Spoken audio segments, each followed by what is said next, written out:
So let's start working on this ground mesh blockout. So the first thing obviously is exporting the relevant information. So to make things easier, I'm just gonna hide all the buildings in the rocks. So I have only the ground geometry. And this kind of ground, because it's unique, I'm gonna keep the same coordinates in Maya. I'm not gonna, like, once I export this geometry to Maya, I'm not going to move it in Maya because I want to have the exact same coordinates that I do in the modeling package and in the environment.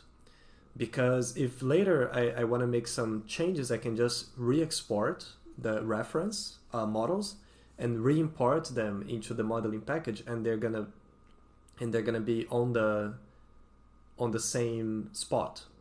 So for this mesh in particular, there is zero modularity. It's all made by hand. And like nowadays, there are some other ways to go about this too, with Houdini and procedural tools. And if you are working on a more traditional city, like with square blocks, I would recommend looking into those tools. Like, do some research and see if you find something that works well for you. Because in that case, it might be better to go with a modular and a procedural approach. But for this kind of stylized scenes, especially small maps like this, it's totally fine to make by hand. It gives you a lot of artistic freedom, and it's not like, if you take the steps that I showed in the previous video, you can make it very easy. So the same procedure as we used it before for the buildings. I have my reference geometry that I'm gonna put in a separate layer, so I can easily hide or freeze the layer, and then I'm just gonna model on top of this.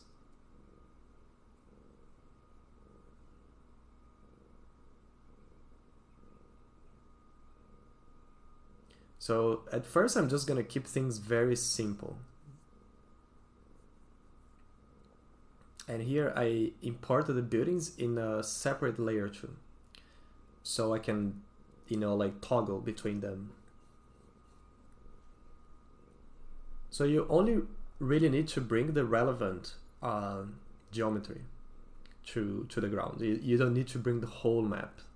And it's a good idea to do like I did there, and separate the ground from the buildings, because later on you might move some buildings around, and then it's very easy to just replace them in Maya or your modeling package. So to start, just very rough outline of the road. I always start with the road. The sidewalk is just going to be an extension of the road, but I want to make sure that I'm going to get the road right before I do any sidewalk or any curbs or anything like that. And here I'm using the tool that I showed before, the quad draw, that allows you to pretty much draw on top of the reference geometry. It's just a way to get things to line up to the floor a little easier. I used to do this by hand before, but then you need to move the faces up and down like quite a lot. This tool is not perfect. It's a little quirky to use, but it's still easy to use. I think it still saves a lot of time, and it's just more intuitive to drag the faces this way than just doing by like edge extrusion, like traditional edge extrusion.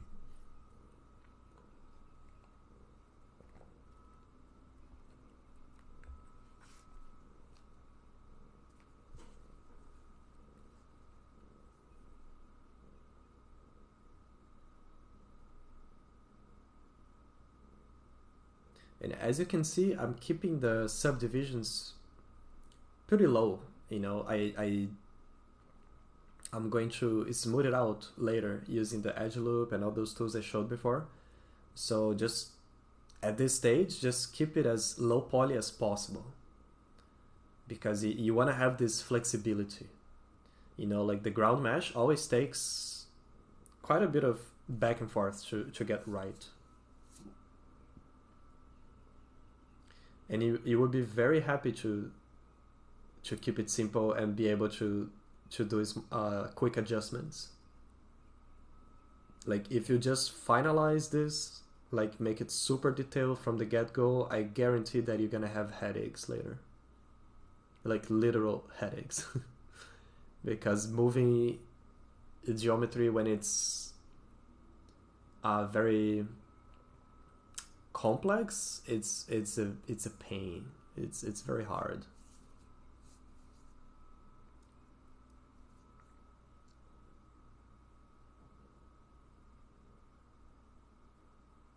So now I'm just gonna model this roundabout, and then I'm going to combine this mesh with the road. Later I'm going to cut the vertices and stuff and make it one big piece.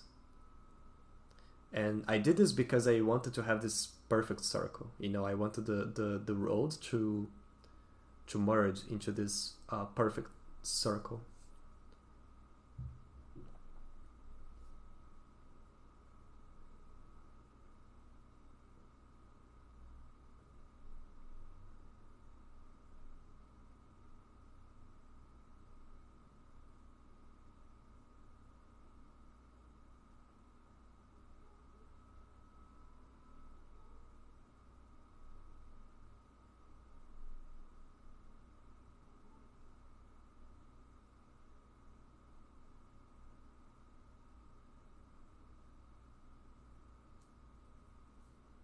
Yeah, so extruding or rather offsetting those faces to make that little island.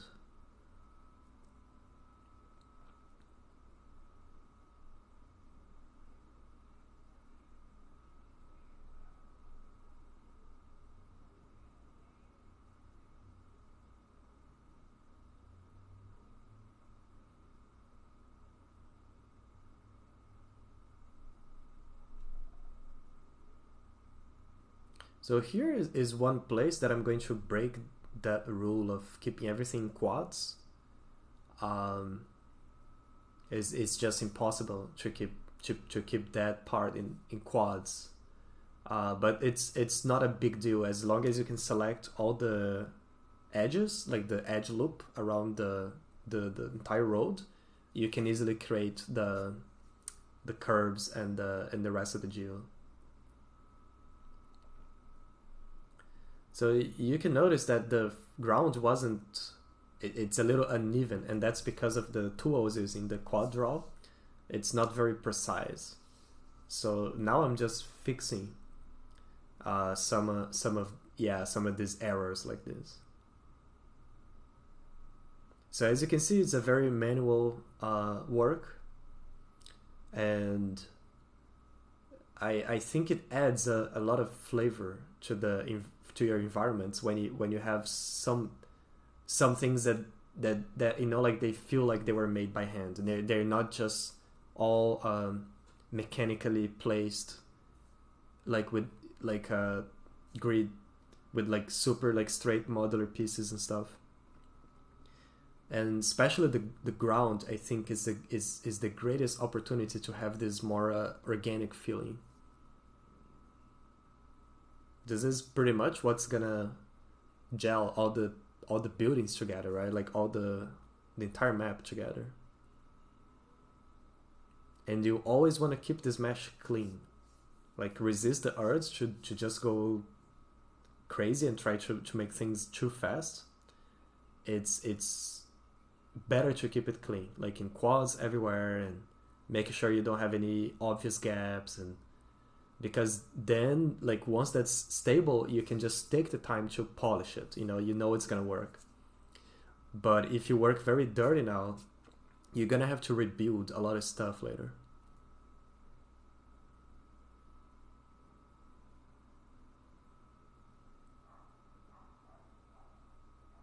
So let's just watch the modeling, and then I'll come back in a few minutes.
Okay, so yeah, like nothing too crazy. I was just continuing what I was showing before, just extruding and going through like instead of just extruding the whole road, I was going through each part and making by hand to make sure that everything's gonna line up properly, and because there's a lot of curves and slopes. It wouldn't work to just extrude everything, so I had to do by hand. And this part here is where I had to break the rules a little bit. Like, I don't necessarily need to keep the quads in there because I can easily select the edges. The point is, like, you want to have an easy way to select the road. So that's why keeping quads help. But like, I can easily make that selection like a ring selection and then connect to the rest of the road. So no big deal there.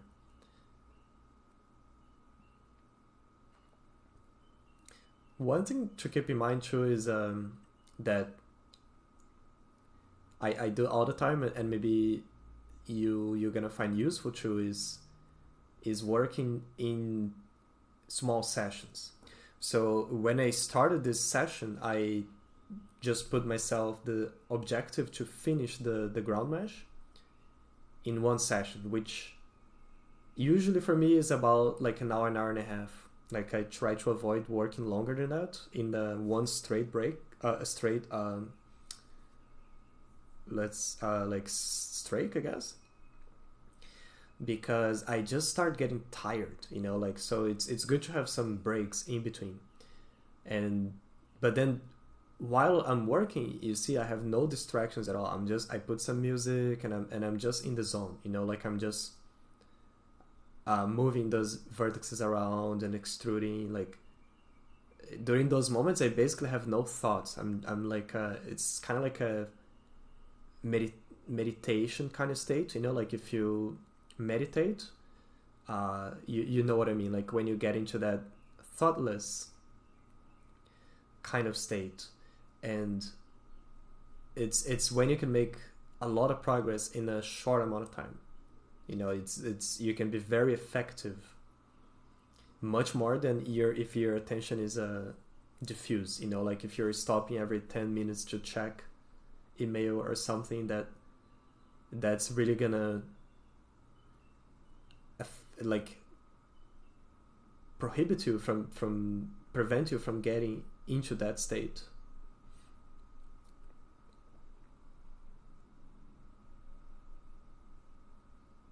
So now I'm tweaking this roundabout so the road goes towards that archway. And this is an area that I'm going to change later on. For the final version, I'm just going to have the roundabout. I'm not going to have the archway there. That's going to be a wall there.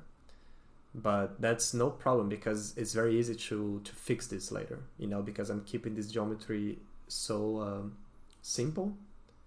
It takes just a few minutes to rebuild this area. I think environment art is a lot more than just building. It's a lot of rebuilding.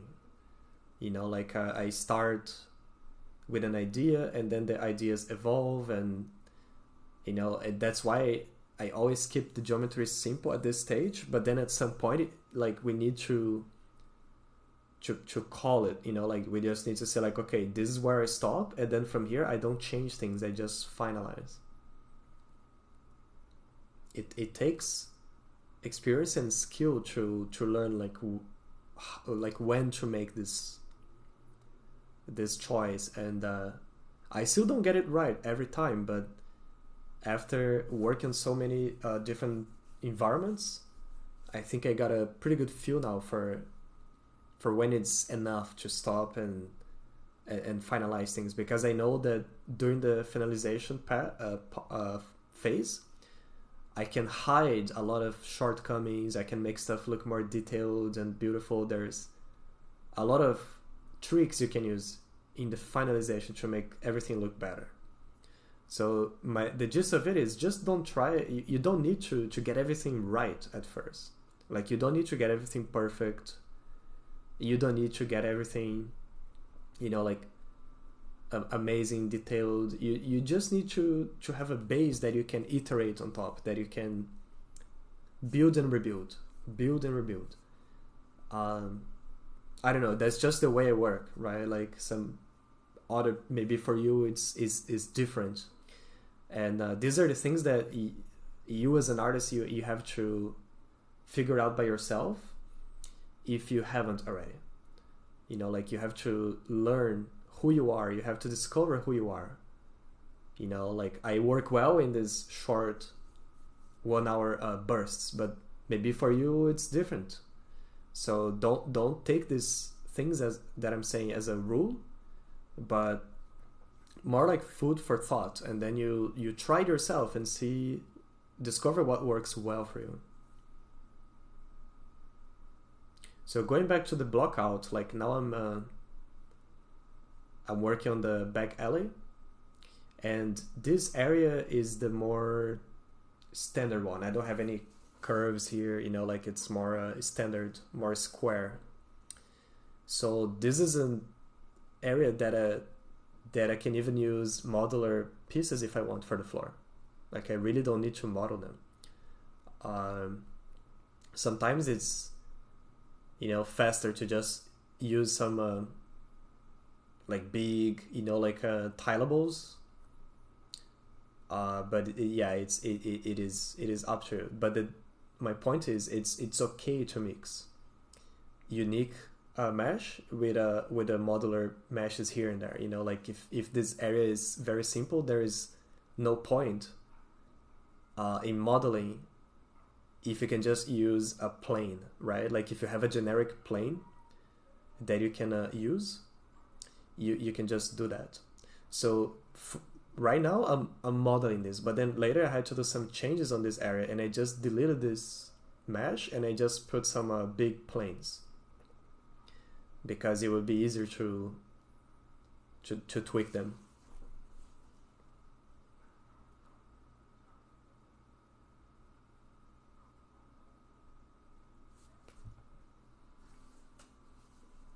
But yeah, making the ground mesh can be a very fun task. It's very straightforward. You just need to turn off the brain and work on it.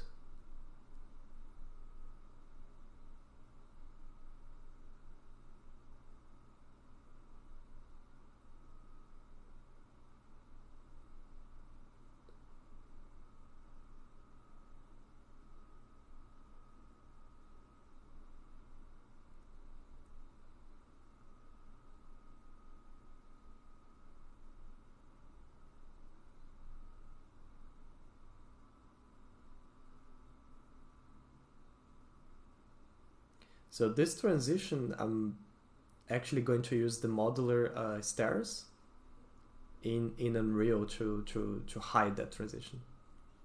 I'm not going to merge those faces there.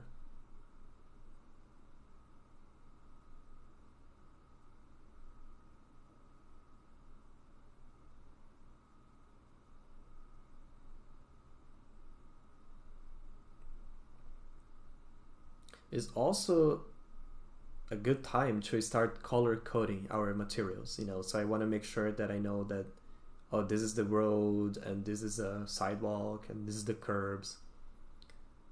That's gonna help visualize this when I bring this into the map.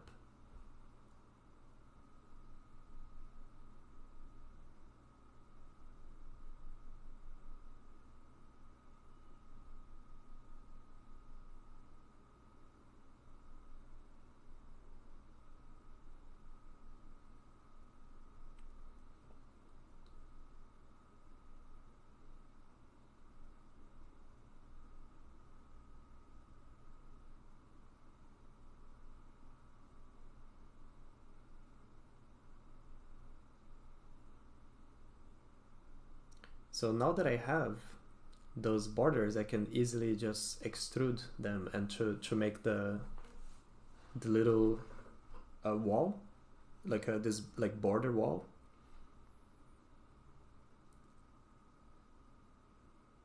And because this is a unique mesh, that wall can look pretty organic, like how they are in this kind of environments in real life.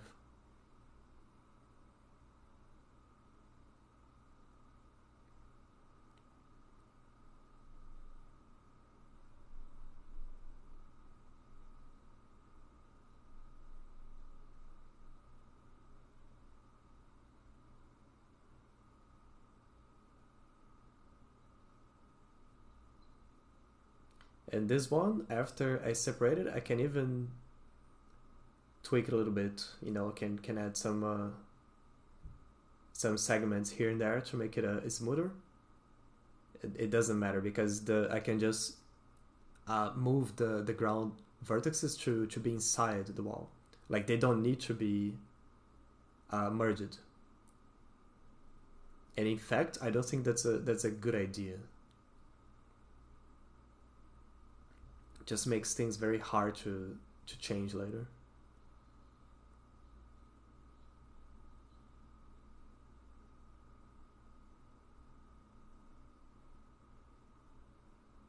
And with this wall, I'm also keeping the quads because I want to.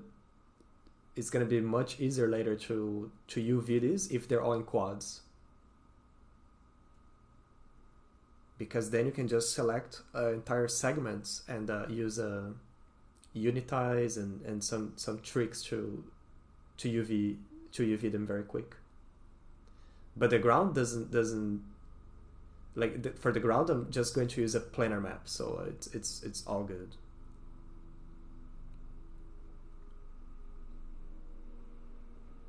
Now let's repeat same step here.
So now I'm actually going to split the ground mesh in two parts.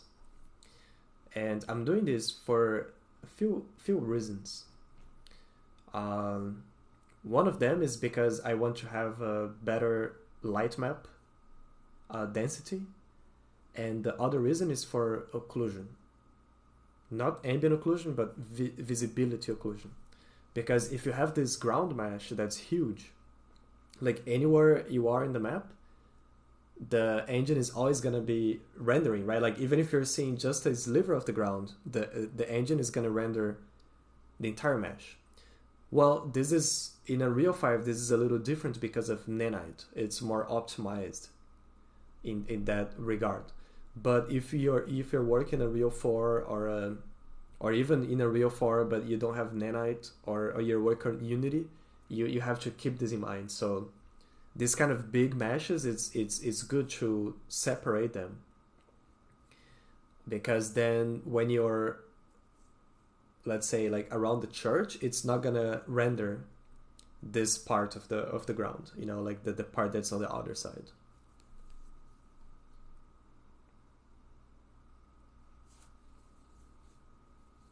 And I also put, like I cut the road in a place where I think the seam wouldn't be as visible. It was right under the archway. So now we can just export this, and then yeah, we see what happens.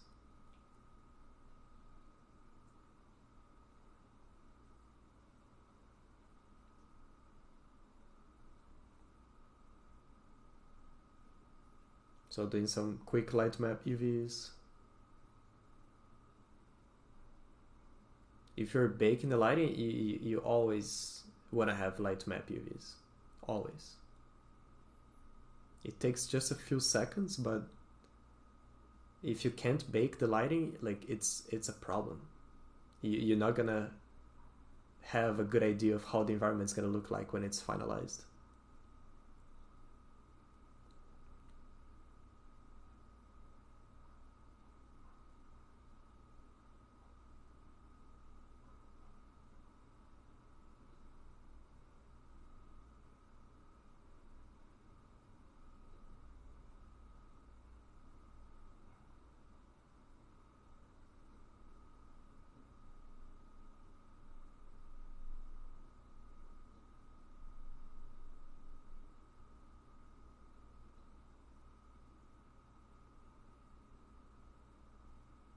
So this one, because it was all in quads, it was very easy to UV it, so it's more straight. Because if I only did auto UVs here, I would get a lot of weird cuts, like here and there. Like auto UVs doesn't work very well with angles.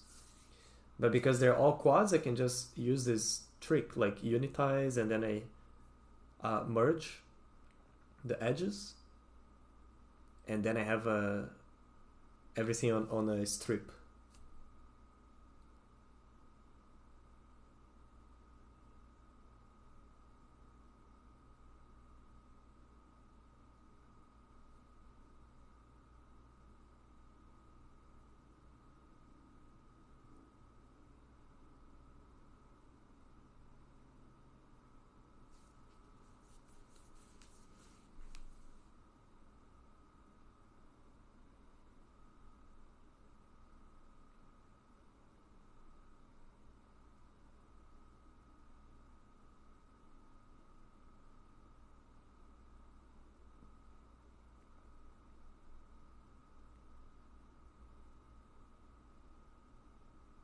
The ground is one of the pieces that you really want to have a good resolution for the light map, because it pays off to have detailed shadows in there. So you want to have as clean as possible light map UVs.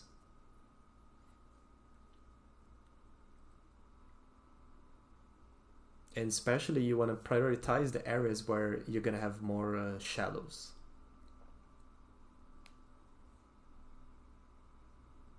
So now let's bring this into Unreal, and I'm gonna replace the geo, and then yeah, the map should look much better after we do this.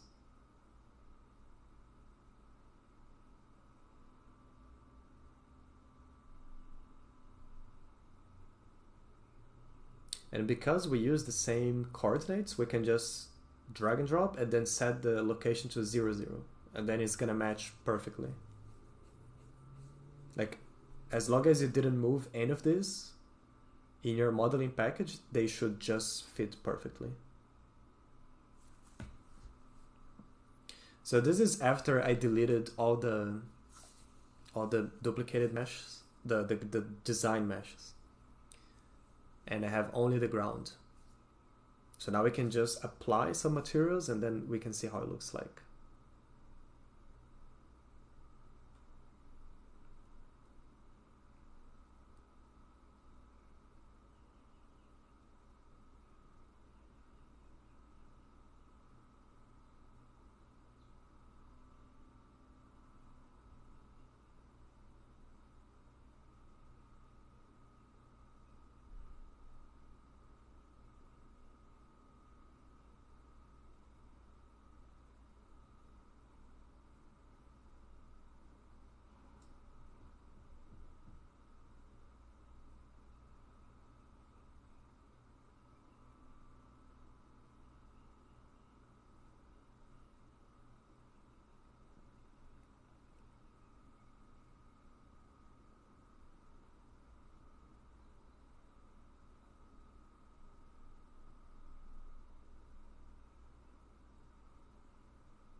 Yeah, so now the map reads much better already.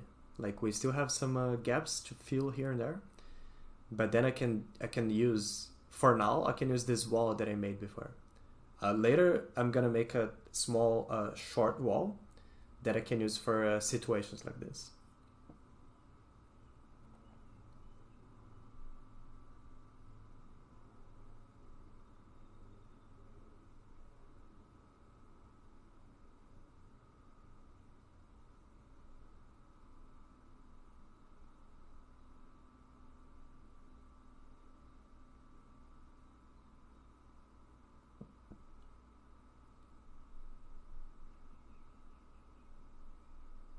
Yeah, so now that the road, the ground mesh is set up, it's very easy to go back and forth between the modeling package and Unreal, and improve and tweak it with time.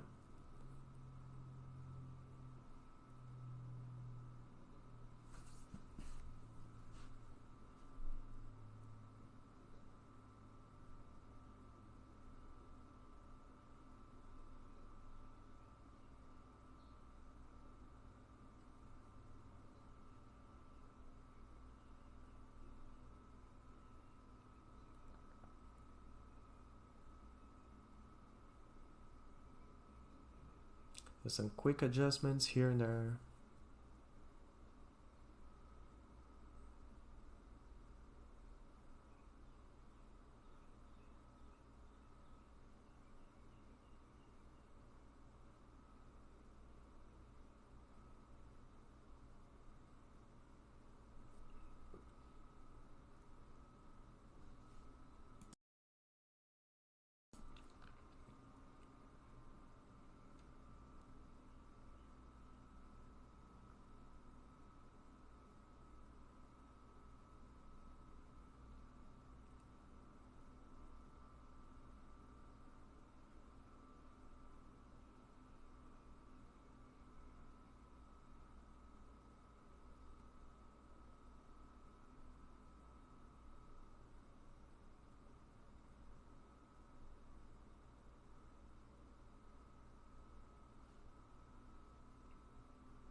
Yeah, that should be it for this session, and in the next session I'm going to continue like to polish this up a little bit.